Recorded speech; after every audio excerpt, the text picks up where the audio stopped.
Swayam Prabha. Digital India. Educated India.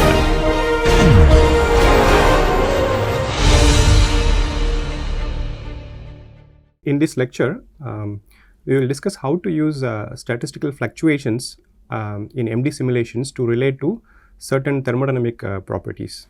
In thermodynamics, there are a set of response functions, and these functions describe how simple thermodynamic quantities respond when you change certain measurable quantities. So, these thermodynamic quantities of interest could be energy, entropy, or enthalpy and similar variables, and the independent variable that we would like to control or change could be temperature, pressure, volume, which is something one can experimentally vary. So, mathematically you can write these response functions as a derivative, partial derivatives.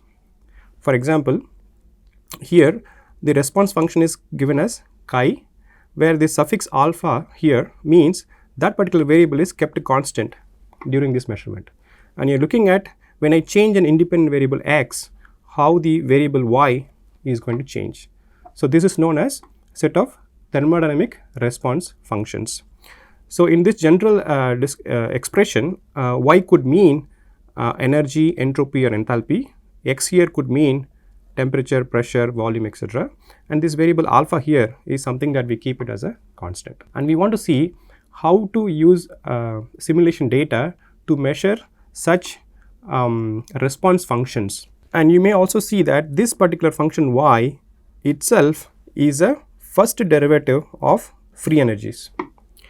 Thereby, this response function chi would be second derivatives of free energy.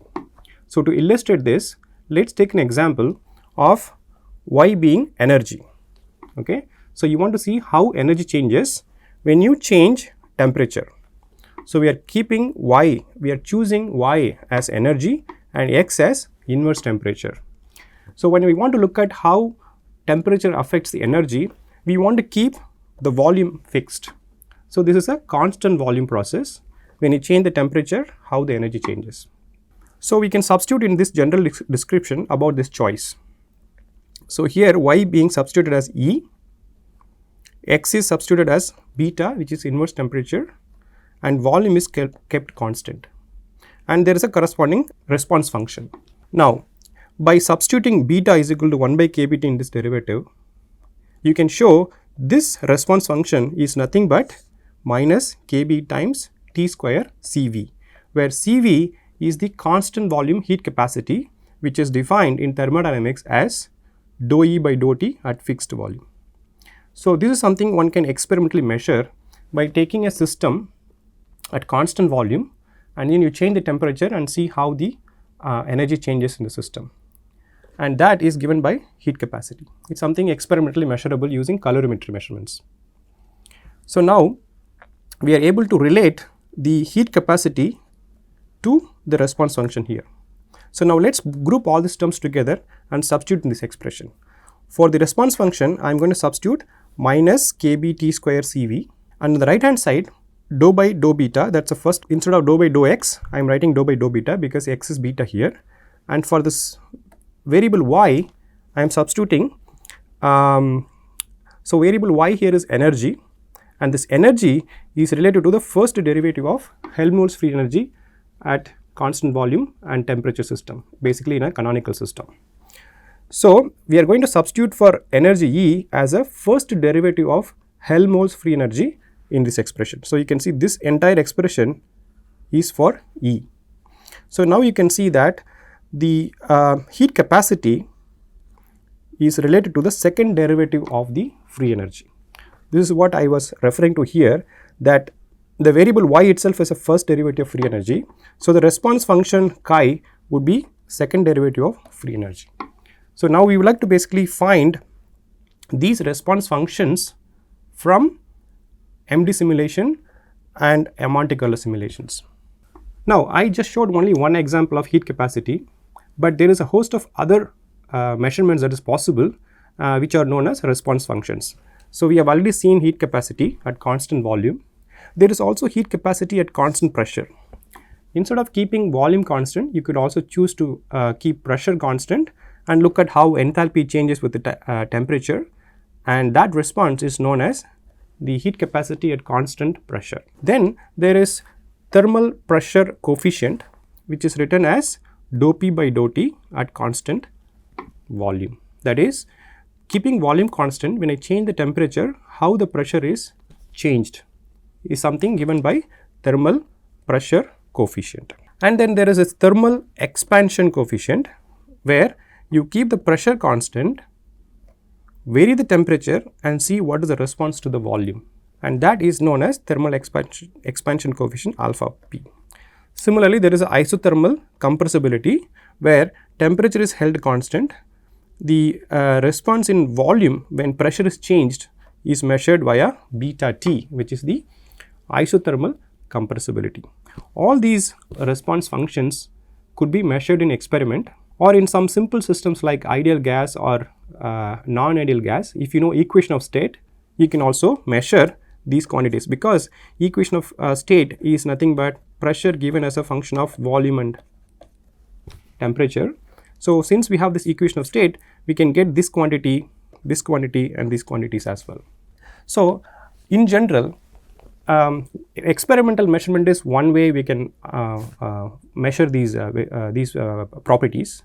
Now, we are seeking an analogous approach in simulations, and how can we use simulation data, that is microscopic data of the particles' positions and momenta, and how can we construct these properties from such a microscopic data is our aim. There are basically two ways to do this.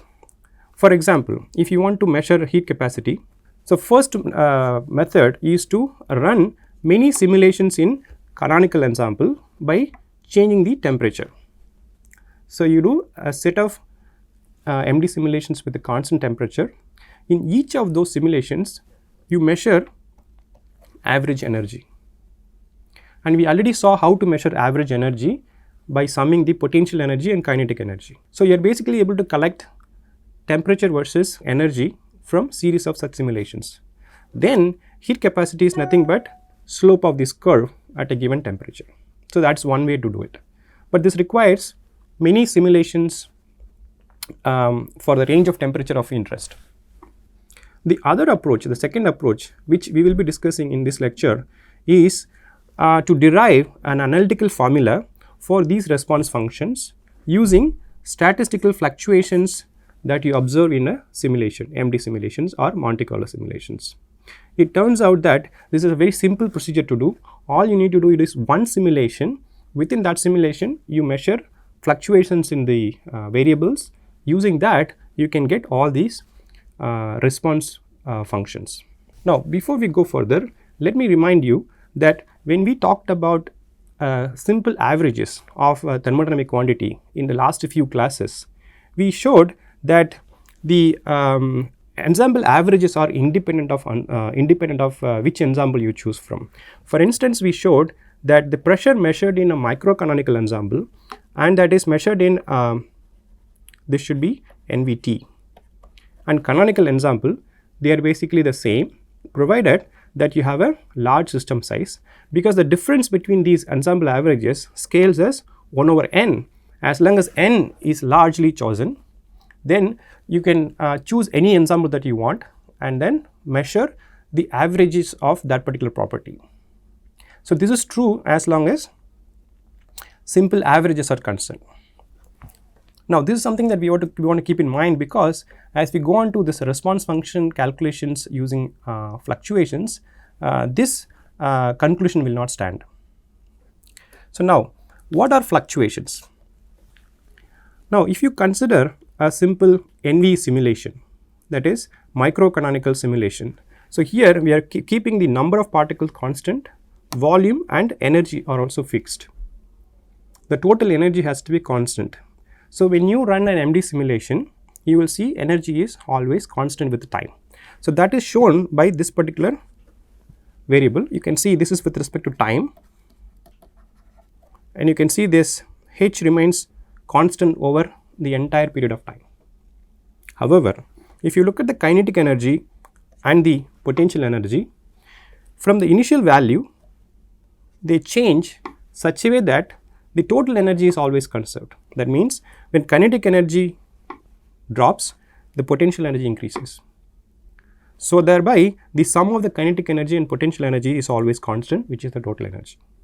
So if you run this simulation for a long time, you see that once the system has reached equilibrium, you see that the quantities such as kinetic energy and potential energy is going to fluctuate about a mean value, and this fluctuation will not go away. This is going to be there because the simulations are always done with a small system size, whereas the total energy remains always constant. So now we basically want to make use of these fluctuations, and we already showed how to use this dynamical data to do a time average or ensemble average of a simple thermodynamic functions. For instance, you can use this to get an average kinetic energy, or you can use this to get average potential energy. So now can we make use of these fluctuations about this mean value, and can that be related to any thermodynamic quantities is the question. It turns out that yes, we can use this magnitude of these fluctuations, and that could be related to some of the thermodynamic response functions. So that is the context of this particular lecture. So now before we go further, I wanted to illustrate what is this fluctuation and where is it coming from, what is its magnitude, how large it can be. So to illustrate this point, we will take a canonical ensemble as an example case, for which we know that the microstates are distributed according to an exponential function. That is, if I plot rho nvt versus energy, you see that the low energy states are more populated, whereas high energy states are less populated. So there is an exponential distribution of microstates of different energies. Corresponding to this canonical ensemble, we also have a partition function defined as the prefactors integral over the momentum and the configuration space, which is the phase space. Each of these is of 3n variables. So we are talking about 6n dimensional phase space, and then the weightage by exponential factor is also included. So the configurational and momentum space integral is related to the partition function. So now that we know the microstates are distributed unequally, and can there be an average energy for a system? That means when I fix n, v and t, the fact that the microstates are allowed to sample different energies, what can be the mean energy of the system for a given n, v and t? So it turns out that you can actually calculate the mean energy of a canonical ensemble. So our definition of mean values is given here as an ensemble average. You may also recall that we interchange between time average and ensemble average because the system is ergodic, and which basically means that whether you do simulations under MD way or Monte Carlo way, the phase space is sampled completely, so that the time average and the ensemble average are equivalent. So here the ensemble average is written for the energy. We also recognize that the total energy and the Hamiltonian are basically the same thing for NVT simulations. So the mean value is written as the prefactors, configuration integral, and at each of those microstate we evaluate the energy H weighted by this weightage factor divided by the partition function. Now I am going to write this in a simpler way. I am going to group all this prefactor into some constant C, and this integral dr dp I am going to just write in terms of d gamma. Okay. So d gamma is basically integration over 6n dimensional phase space. So now to calculate this mean energy, first let us take this partition function and take a derivative of partition function with respect to beta. Okay. So dou q by dou beta. So if I look at this expression, so I have simplified this as simply C d gamma into e power minus beta Hamiltonian. So when I take a derivative of this with respect to beta, you see that this function will give you e power minus beta x will give you a factor of minus h, and the minus is taken outside. So, you have minus c integral over d gamma h times e power minus beta h. So, that is the derivative of the partition function with respect to beta, and beta here is the inverse temperature. So, now if you look at the definition of mean energy, in the numerator you have this term, and this term is basically related to the negative of the differential of q with respect to beta. So, I am going to substitute that for the mean energy, I am going to substitute for this numerator in terms of dou q by dou beta, and there is a minus sign divided by dou divided by the q. So, now we can also take this q inside the differential, and we can write this in terms of minus dou ln q by dou beta. Why I am writing dou ln q is because I know the minus of ln q is related to the Helmholtz free energy in the canonical ensemble. So, then I can replace this quantity as dou beta a by dou beta a by dou beta, and this minus sign also goes because there is another minus sign here. So, thereby we are able to show the mean energy of a canonical ensemble is related to the derivative of beta times a with respect to beta. So, this is the mean energy. Now, the next question is, what about a standard deviation of this energy? So, we know that energy, so microstates are distributed by certain exponential function. So, there is a mean energy for the system, and how much variability in this energy could be possible. In other words, what is the standard deviation, or what is the fluctuation of the mean energy in the canonical ensemble. So, to do that, we first define what is standard deviation of energy. So, this is written in terms of sigma square h, or ensemble average of delta h square, which is written as the mean square minus the square of the mean. Okay, this is a standard definition of standard deviation or fluctuations from statistics.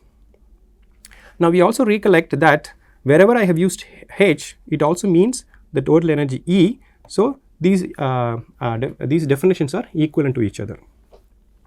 We have already shown that the mean energy is related to the negative of dou ln q by dou beta from the previous slide. So, now let us calculate this quantity. This quantity is already calculated here. So, once we know this quantity, then we can calculate what is this standard deviation in energy, or what is the magnitude of the fluctuations in the energy. So, then the definition of the mean square is given here, that is integral of c times integral of d gamma h square e power minus beta h by q n v t. So, that means we are actually integrating over all the phase point, and in those phase spaces in each microstate we find the h square value and then integrate over all the microstates. So, to find what this numerator is going to look like, we recollect that the first derivative of q with respect to beta we already showed is given by this expression. The first derivative of q with respect to beta gave minus c times integral of d gamma h times e power minus beta h. Now, let us take one more time the derivative of this function with respect to beta, then you get dou square q by dou beta square. I am taking derivative one more time of this. Then I get the second derivative of q with respect to beta. And then the right hand side, you are going to just do this differentiation with respect to beta, then you will get another minus h, there is another minus here. So, this total makes plus c times d gamma h square e power minus beta h. This is the second derivative of q with respect to beta. And now, I can use this to relate in the mean square value. So, I am going to substitute for the numerator here using this equation and write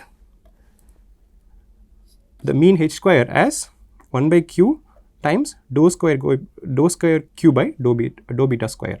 So, the mean square is actually defined in terms of the second derivative of q with respect to beta. So, now we know the expression for h square mean, and then we know what is the expression for mean energy. So, now let us substitute in this expression. Okay. So, this is the fluctuation in energy is mean square minus the square of the mean. For the first term I use this expression. So, I get 1 by q dou square q by dou beta square. On the right hand side, I have the square of this value, which is dou ln q by dou beta whole squared. So, now you have got two terms here, and it can be shown that these two terms is nothing but the second derivative of ln q by dou beta square. So, here we have only second derivative of q, but these two terms together can be shown to give dou square ln q by dou beta square. So, that is second derivative of ln q with respect to beta is related to the fluctuation. So, now let us write this equation as here. So, I am taking dou by dou beta one derivative to the left outside, then I have dou ln q by dou beta. I am able to write this because I can now write dou ln q as dou of beta a, because we know that for canonical ensemble the logarithm of q is related to the Helmholtz free energy, and there is a minus sign also here. And you may also recollect this dou beta a by dou beta is nothing but E, that is the energy of the system with a negative sign. And then we also know that beta is nothing but 1 by k beta, kbt, and then you simplify this, then you will show that it is basically the fluctuation here is related to kbt square dou E by dou t, and we also have to remember this is under constant volume because it is a canonical ensemble, and this dou E by dou t at constant volume is heat capacity. So, you can see that the fluctuation in energy, total energy, is related to the heat capacity. So, in other words, the root mean square fluctuations of energy, earlier we used this fluctuating quantity only to get average energies, but now we are able to even get the fluctuation itself to relate to one of the response functions, which is heat capacity at constant volume. Okay. So, root mean square fluctuation of energy is related to constant volume heat capacity. So, now we want to ask what is the magnitude of these fluctuations, and how does it compare for thermodynamically large system or a very small system that we study in simulations. To see this scaling, first we take the square root of the fluctuation divided by the mean energy value. So, this will tell you with respect to mean how much is the fluctuation, and this is a non-dimensional quantity. And of course, we can also write this in terms of the total energy Hamiltonian, and we just now saw that the fluctuation in the total energy is given by kb times t square cv, and then we have mean energy here. So, now what we can also do is we can write this heat capacity as specific quantities, that is write cv as n times small cv. Okay. This cv here is in terms of per particle basis, whereas this cv is for the entire system. Similarly, this mean energy here can be also written as n times of per particle energy. So, based on the scaling, you see that the magnitude of the fluctuation with respect to the average energy goes as 1 by square root of n. That is a scaling for the system size. Now, when you are talking about thermodynamically large system like an Avogadro number of particles, molecules, you see that this fluctuation is going to be negligible, as if E is sharply peaked about its mean value. So, to reconstruct what we have been thinking, so in a canonical example, we fix the temperature and the system is allowed to visit different energy states, but the microstates themselves are distributed differently in different energy states. Low energy states are more likely, less energy states are more energy states are less likely, and low energy states are more likely. So, then we asked what is the mean energy in the system. So, then we asked the question of what is the fluctuation in those mean value, and then we ask now what is this magnitude of this fluctuation with respect to the mean value, and that scales as 1 by square root of n. That means for a thermodynamically large system, these fluctuations are going to be negligible. Any measurement that you do in a thermodynamically large system, you will not be able to sense this fluctuation because of very small value. So, pictorially you can actually show that the distribution function for the microstate goes as exponential function, whereas the distribution, the probability of this energy distribution in the canonical system is peaked at about the mean energy, and the fluctuation here is given by square root of delta I square, and this value is going to be very small for a thermodynamically large system. That means it's going to be like a delta function about the mean value. So, for a thermodynamically large system, fluctuation is something that we cannot detect. It's going to be extremely small. However, in MD simulations, we are talking about a system size of 1000 particles, 10,000 particles, or even maybe up to 1 million particles. In such a case, the fluctuation can be significant.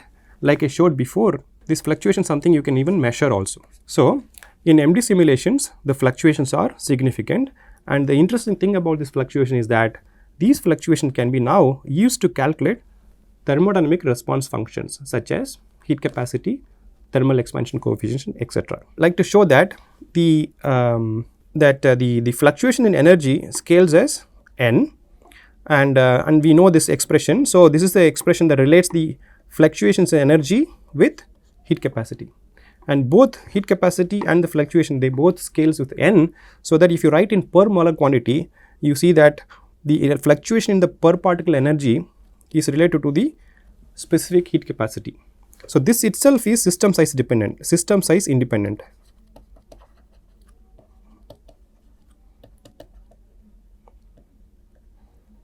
So, you can do a MD simulation with a certain number of particles, and you can measure the fluctuation there, and that fluctuation per particle will be related to specific heat capacity.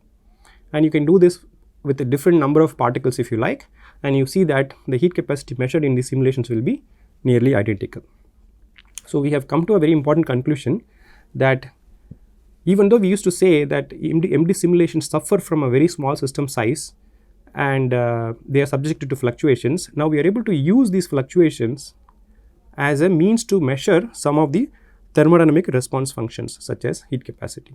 So, that is a key message of this lecture. Now, we want to also look at whether this fluctuation can be measured in Monte Carlo simulations, where we do not have momentum variable, we have only the configuration variables. Okay. So, in the Monte Carlo simulations, we have only information of the particle positions, and the momentum or velocity information is not available. In other words, the microstate in the configurational space only is considered with a 3n dimensional space. And here the microstates are distributed by the configuration integral. So, we talked about partition function for the entire phase space, which includes both momentum space and configuration space. But in Monte Carlo simulations, all the momentum variables are integrated out, and then we talk about only configurational sampling or configurational microstates, in which case each microstate here is having only the system's property in terms of particle positions only. So, question is, what kind of fluctuations can be measured here, and how Monte Carlo simulation can be used to measure thermodynamic functions, response functions. So, now let us go back to this equation again. So, the fluctuation, the total energy composed of both kinetic energy and the potential energy. Kinetic energy comes from the momentum variables, and potential energy comes from the position or coordinate variables. So, the fluctuation in the total energy is related to the heat capacity, and this can be measured in a MD simulation where we track both particle positions and momentum. However, in MC simulation, we do not know what is the total energy because we do not have a momentum variables. However, what we can do in Monte Carlo simulation is to measure the fluctuation in the potential energy. So, the question now comes, can we use the fluctuation in the potential energy to relate to the heat capacity? Okay. So, in order to do that, we invoke this property, that is this fluctuation in the total energy can be written into sum of fluctuation in the kinetic energy and fluctuation in the potential energy. This is possible to do because kinetic energy depends only on the momentum and the potential energy depends only on the coordinates, and these two are two independently varying quantities. So, now I know the expression for the fluctuation in the total energy, and I want to know what is the fluctuation in the potential energy. Suppose if I am able to calculate what is the fluctuation in the kinetic energy, and by subtracting the kinetic part from the total part, then I can find what is the fluctuation in the potential energy. So, in order to do that, first we write the expression for the fluctuation in the kinetic energy. So, here we write that fluctuation in the kinetic energy is mean square minus square of the mean, and then interestingly the mean and the square of mean kinetic energy are very similar to the total energy, except that if you note here you have just replaced the q with ideal part of the partition function, otherwise the derivation is the same. The difference between the average h and average k is only by replacing the partition function from the total partition function to the ideal part of the partition function. And interestingly, we also know what is the analytical form of the partition function, which is given as v power n factorial gamma power 3n, where gamma here is this de Broglie wavelength, which is defined in terms of temperature. And if you want to write this in terms of beta, you can also relate gamma to beta like this, because here the derivatives are with respect to beta. So, I am trying to explicitly write gamma in terms of beta. So, fluctuation in the total kinetic energy can be related to the second derivative of the ideal partition function with respect to beta.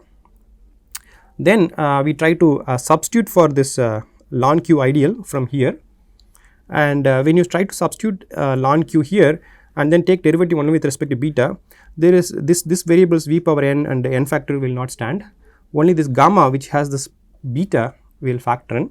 So, if you follow this particular line of derivation, you see that first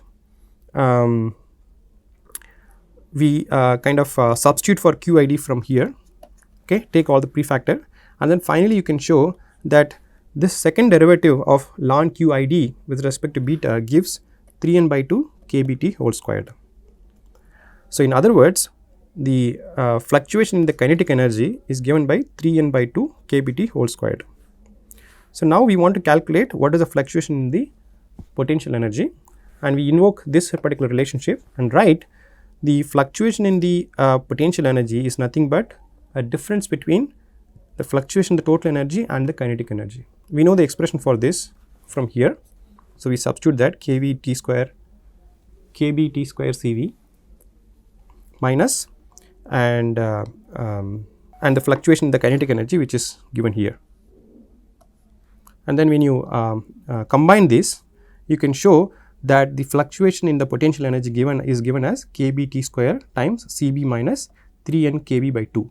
That is what this expression tells you is that you can actually do Monte Carlo simulation and measure only the potential energy fluctuations, and then from there you can relate Cv through this relation.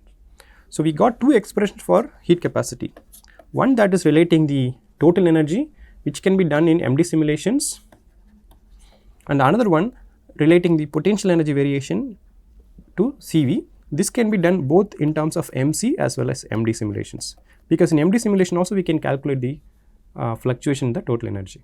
So, now that I have shown how to relate fluctuations to thermodynamic functions, so now I can show some set of equations that relate the different types of fluctuations to a different kind of thermodynamic response functions. For example, the thermal pressure coefficient defined as dou P by dou T at constant volume, it turns out that this is related to the fluctuation in the potential energy and the virial. So, when you look at the joint fluctuation or combined fluctuation of the potential energy and the virial, and that is related to gamma V.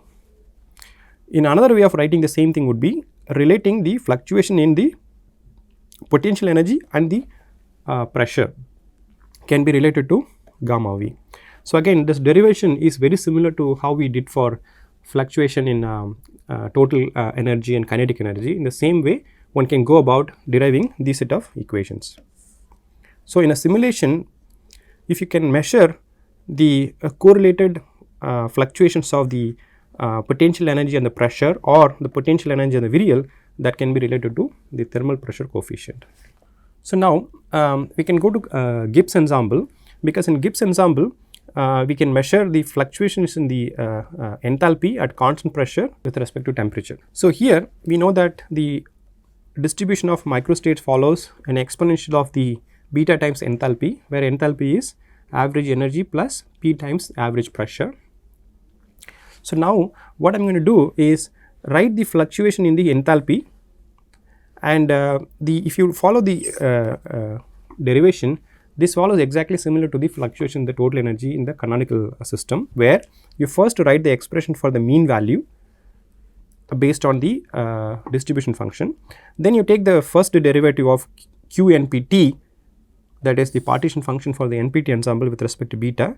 You will see that is related to the mean, and then take derivative one more time, and then you can get the mean squared, and then using these two mean value and mean square value, substitute here and get the fluctuations, and you will see the fluctuations.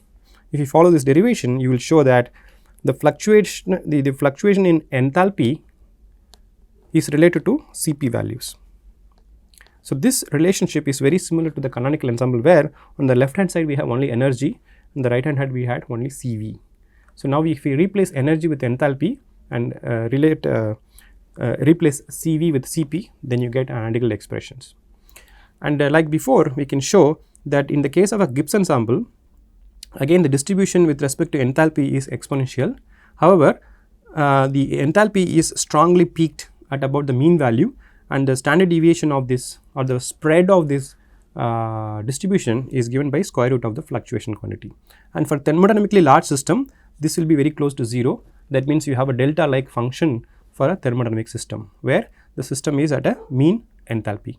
Now within this Gibbs ensemble, we can also try to get thermal expansion coefficient alpha p, which is defined as 1 by v dou v by dou t p, and here it turns out that the correlated fluctuations of the volume and the enthalpy together gives the expression for thermal expansion coefficients.